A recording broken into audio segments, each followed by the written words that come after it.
Chers abonnés, aujourd'hui je réponds à certaines de vos questions sur le thème des convergences et divergences entre le bouddhisme et le christianisme. Je vais surtout m'attarder à 5 pôles de convergence, car en écoutant les membres des deux traditions, religions, et en lisant les textes de ces deux philosophies ou spiritualités, on peut tout à fait obtenir une vision juste sur ce qui les rapproche et sur ce qui les distingue.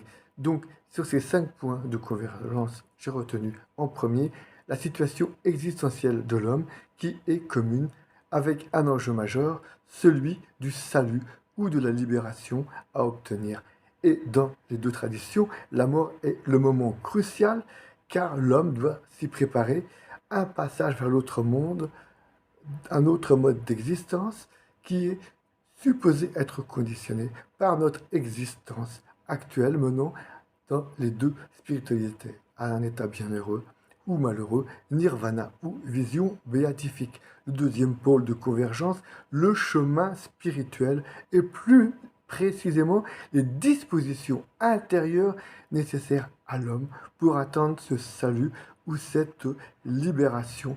Un accord commun sur la nécessité d'ouvrir son cœur à l'absolu, un accord commun sur le caractère décisif de l'intention altruiste de toute pratique spirituelle, donc de l'amour et de la compassion, comme source et but suprême de toute activité spirituelle. Troisième pôle, l'exigence éthique. Bouddhisme et christianisme sont deux religions éthiques qui mettent l'accent sur la nécessité du respect de la vie, respect et amour du prochain. Quatrième pôle de convergence, l'importance de la tradition dans les deux spiritualités. Une quête spirituelle doit s'enraciner dans la tradition et l'idée maîtresse est qu'elle ne doit pas s'effectuer seule, mais avec un maître, un père ou une communauté, que ce soit Shanga ou Église.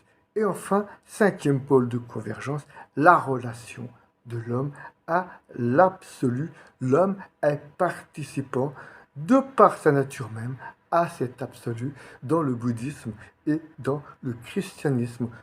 Pour le bouddhisme, tout homme possède la nature de Bouddha et pour le chrétien, tous les hommes sont participants à la nature divine. Dans un regard sur le chemin qui conduit l'homme à réaliser ou à atteindre cet absolu, on peut souligner l'étonnante parenté entre les trois vertus théologales de la foi, d'espérance et charité et christianisme donc, et les trois piliers de la voie tibétaine, ce sont les mêmes mots.